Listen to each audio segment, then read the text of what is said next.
Video নিয়ে তোমাদের সামনে।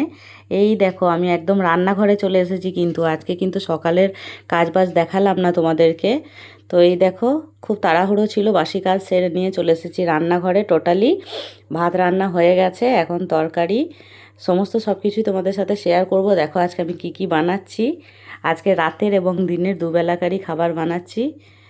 তো এই যে এটা তো হটকারিতায় কিছুই বুঝতে পারলে না কি করলাম আমি, হড়বড় করে ফেললাম। এটা হচ্ছে লাউ দিয়ে স্যুপ। ভাববে এ আবার কি করে দিদি এক একদিন। এটা কিন্তু আমার রাতের খাবার। তো লাউ সিদ্ধ করতে চাপিয়ে দিয়েছি, তার মধ্যে কি দিয়েছি সেটাও তোমাদেরকে বলে দিই। লাউ, একটা গোটা লাউ কেটে আমি প্রেসার কুকারে সেদ্ধ করতে দিয়েছি, তার মধ্যে দিয়েছি একটু আদা রসুন, একটু পেঁয়াজ, লবণ, একটু আজিনোমোটো। এরপর আমি কিন্তু এই দেখো একটু ডাল, আলু আর লাউ আমার বরের জন্য চাপিয়ে দিলাম। ভাতে সিটি পড়ে গেছে, কড়াই চাপিয়ে দিলাম। এখন দেখো আমি কি করব।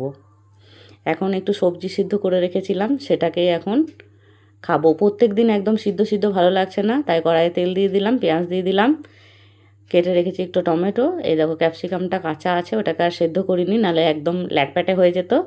কাঁচা টমেটো দিয়ে দিলাম, এটাকে একটু ভাজা করে নিচ্ছি, একটু আদা রসুন দিয়ে দিলাম।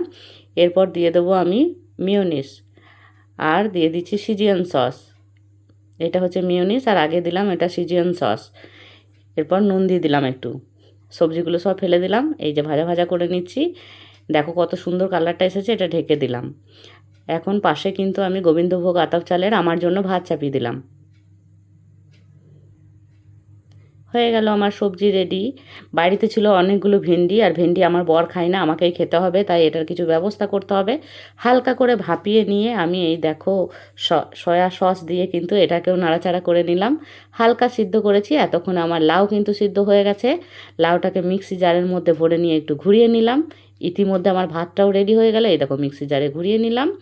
এখন কিন্তু ভেন্ডিগুলোকে ভাজা করে নিলাম, সামান্য একটু হলুদ দিলাম যাতে একদম দেখতে খারাপ না লাগে, কারণ দেখতে খারাপ লাগলে খেতেও খারাপ লাগবে। এখন বরের জন্য ডালটা সিটি মারা হয়ে গেছে, এখন ছুঁকে নিচ্ছি। এই দেখো সাথী বোন, তোমার দাদার জন্য কিন্তু খাবার বানিয়েছি, পরে আবার বলো না। মাঝখানে একটু বাসনও মেজে নিলাম, ঠিক আছে। এরপর কিন্তু আমি স্যুপটা রেডি করে নেব। আমার পাড়ার এক ভাইজি বলে, দিদি তোমার রাত্রের রেসিপি দেখতে পাই না, পিসি তোমার রাত্রের রেসিপি দেখতে পাই না। বাবলি এই দেখ, এটা হচ্ছে আমার রাত্রের রেসিপি, এটা হচ্ছে স্যুপ। এটা কিন্তু লাউয়ের স্যুপ, লেবুর রস দিয়ে দিলাম আর ভিনিগার দিয়ে একটু ফুটিয়ে নিলাম, হয়ে গেল। এখন কিন্তু আমি স্যালাড কেটে নিচ্ছি, খুব সুন্দর করে সাজিয়ে নিলাম স্যালাডটা। এই দেখো আবারও মেনুগুলো দেখিয়ে দিচ্ছি আমি, সবটাই দেখে নাও তোমরা। কাজ হয়ে গেল, সব কিছু রেখে দিলাম, এই তো খেতে বসে গেলাম। এরপর কিন্তু আমার বরকেও খেতে দিয়ে দিলাম। একটু প্রাকৃতিক সৌন্দর্য দেখে নিই। সবাই কমেন্ট করে বলো আমার ভিডিওটা তোমাদের কেমন লাগলো। সবাইকে টাটা।